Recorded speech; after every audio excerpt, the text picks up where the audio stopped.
One of the main reasons that I stopped using Facebook and Instagram so much was because of the perception of what homeschooling is really like versus the reality of it.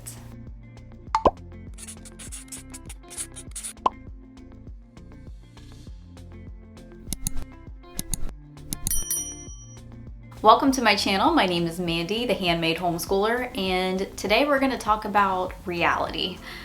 I feel like that's something that is really lacking everywhere on the internet, even in the homeschooling world, even in the corner of the internet that the homeschoolers love to be in. There's a lot of pretty pictures and there's a lot of set up shots. I want to make this really clear at the beginning.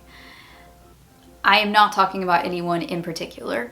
And I am not tearing anybody down. I'm not coming after anybody. I'm not attacking anybody or any group of people.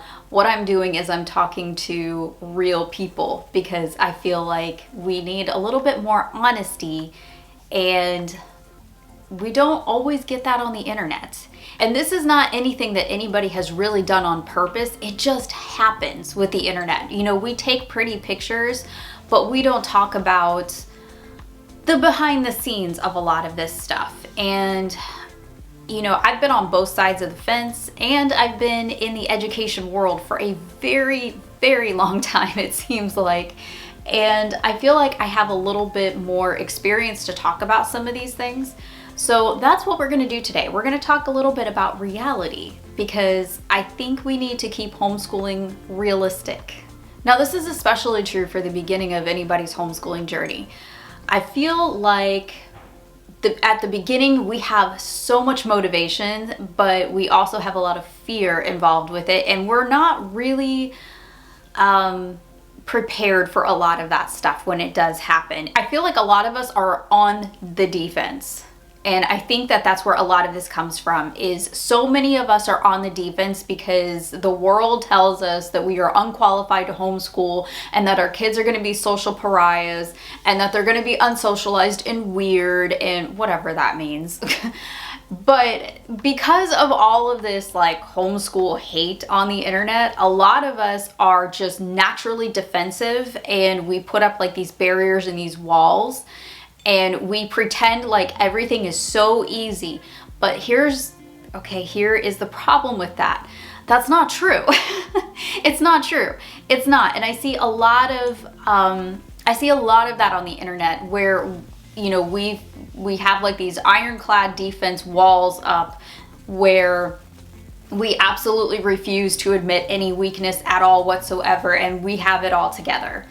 That's not true. I will be the first to tell you I don't have it all together, and there are some things that I can't do, but I have solutions for them. So I want to explore this topic a little bit because, you know, at the beginning of the year, everybody is always looking at homeschooling, and I want to have this video out there for you because a lot of newer homeschooling parents follow me and find my videos. I feel like this would be really helpful for them, but also for us veteran homeschoolers, just as like a little bit of a reminder, we are not invincible.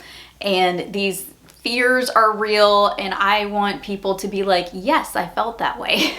Because I'm going to be the first to admit I don't have my stuff together, okay? Like my ducks are not in a row, and what I thought homeschooling would be versus what it actually was two completely different things. So we're going to explore these things that people don't really tell you about homeschooling before you enter this world. And these are just things that I have found from experience. Okay, so number one, obviously, it's not all sunshine and rainbows. And I think that's the vibe that we get from the pictures and the stories on Instagram. I feel like that's like the vibe we get, that like everything is glitter and rainbows all day long, and our kids always listen to us, and we all have like this beautiful homeschooling setup, and it's not like that, y'all. It's not like that. Like I lived on base our first year of homeschooling, and like we used our kitchen table, and it was not a pretty kitchen table because we're a military family and we can't afford pretty kitchen tables.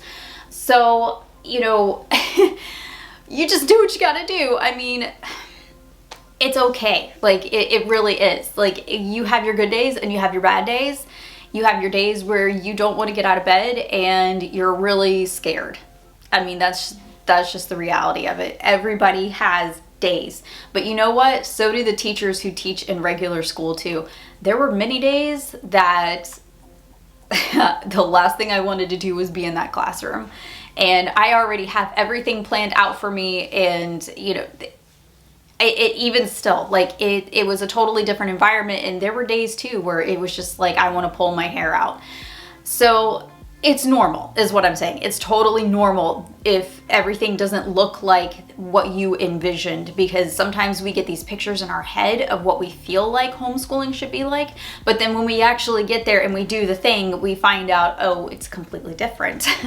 So I'm telling you right now, it's not all what you see on the internet, and don't get too involved with that stuff, because if you start getting an image of what you feel like it should be like, and then when your kids don't meet that expectation, it's going to cause a lot of heartache and disappointment for you, and then you're going to be very frustrated and you're going to question what you're actually doing. So next, burnout. Burnout happens, and it actually happens around this time of year. It's winter right now. Probably when you guys see this, it'll be close to Christmas or right after, and usually that's when burnout happens. Burnout typically happens around January, but it's like that across the board in education. Everybody is usually burnout by about January. You start to lose your steam. It's really cold outside. There's not a lot of playing outdoors, and it just, you know, the holidays can wear you out, and you know, by the time you get through Thanksgiving and then Christmas, and you know, you get through the breaks, and then you come back and you're like, I don't want to do this. It can get really difficult, and it happens all the time to most educators, whether you are in homeschooling world or regular teaching world. It just happens. There's ways to mix things up. That's not what this video is about, but just know that burnout happens, and it's okay. It really is. Sacrifice. This way of life takes sacrifice. I don't care if you are a dual income home and you have two parents who are working, or if you are a one income family and one parent works and one is doing the homeschooling. There is some kind of sacrificing going on, whether it's time or it's money or it's space or it's all of it. There is sacrifice going on, and that's the only way to really make it work for most families. I haven't met a family yet who has not had to sacrifice some things to make homeschooling work for their family. You know, a lot of people say, oh, you know, you're very privileged to be homeschooling because I don't have a job outside of my home and I am teaching my children at home. There was a lot of sacrifice going on. As I've said, I am a military family. Like, our family is a military family, and we have never had a lot of money. That's something we just don't have. I mean, the military is not exactly known for paying very well, to say the least. And there has been a lot of sacrifice to live the way that we live, but we decided a long time ago it was worth it. And I know that many other families are in that same bracket. They live well below their means to make it work, and it's really hard. You know, they have to give up a lot of things to be able to have the funds that they need to be able to work as a homeschooling family on one income. It can be very difficult. So don't assume when you see a homeschooling family that they have all kinds of money to be able to do this.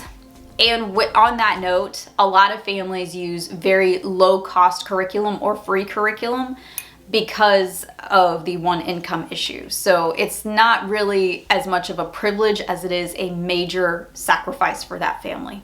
So next, it is totally okay to have a movie day. I'm just gonna say it. We did a lot in public school. We did movie days. When we were burnt out, a lot of times, movie day. Do you know what the whole week leading up to Christmas was in elementary school? Movie days. There's a reason why. It's just burnout. You know, it's okay to have a movie day. You are not doing your kids a disservice if you don't feel well one day, or if you just want to stay in your jammies and have a movie day. Do it. There's like nobody stopping you. It's totally okay. As long as, you know, you're not doing it for months on end, you're fine. Seriously, you're fine. Put on a movie, stay in your PJs, drink some hot chocolate, and enjoy a movie with your kids. You're gonna be a little lost at first.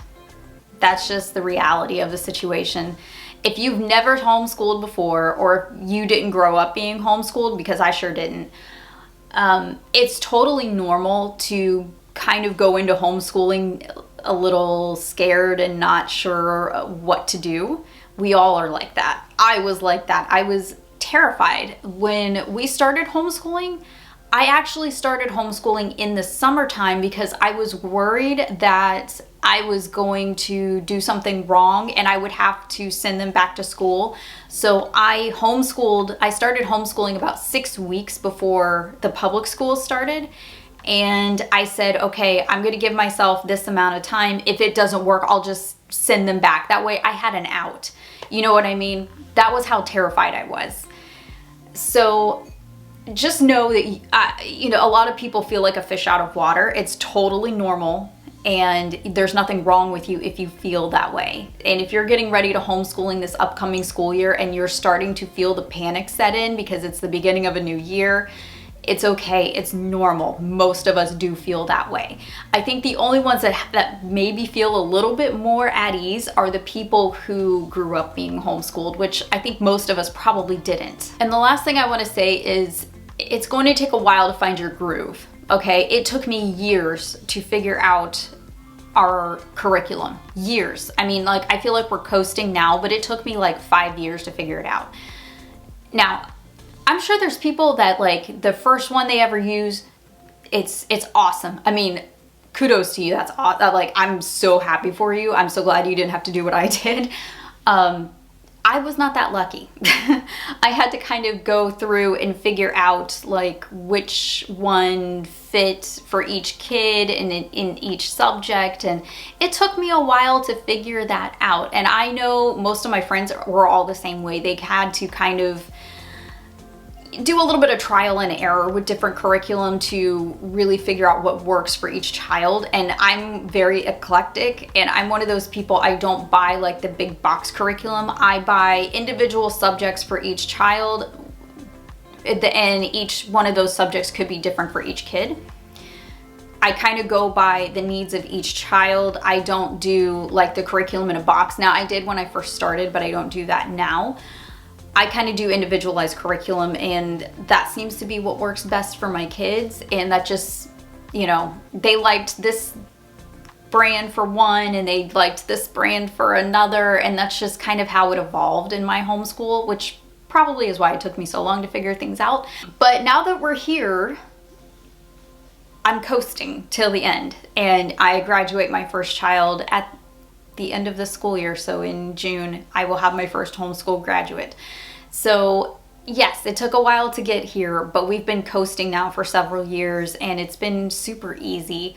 So it's not always going to be difficult. It's not always going to be a trial and error, but just know that you might have to do some of that at the beginning, and it's okay. You can do a lot of different trials, and that's why I put up so many videos where I show you the inside of the curriculum books. Just know that trial and error is normal, and you just kind of have to work with your kid and really listen to them to figure out what really works for each child. So I did a lot of that. I did a lot of listening and chatting with my kids over the years about their needs and their wants, and I feel like we finally landed in a great place. And just know that it's all worth it. It really is. It is all worth it. I will tell you. Would I do it all over again? In a heartbeat. I would homeschool my kids all over again without even thinking twice about it. It was one of the best things I ever did for my kids, and I'm saying this as somebody who was public schooled and who was teaching. I have no regrets pulling my kids out of the system. So just know it is going to be okay. If you've made this decision, that's awesome, and I hope that these videos will be really helpful for you. And just know that it is a meaningful, worthwhile experience. You're going to get a second education. You are going to have so much fun with your kids, and you're going to get so much time back with them that you could never purchase. All those hours that they would have been sitting in a desk at a school, you are going to get back with them, and you're going to look back on this time and you're going to be so thankful that you did it. All right, that is all I have for this video, but thank you guys for spending your day with me. I really appreciate it. And Lord willing, I will see you in the next video. I hope you guys have a great rest of your day and happy homeschooling.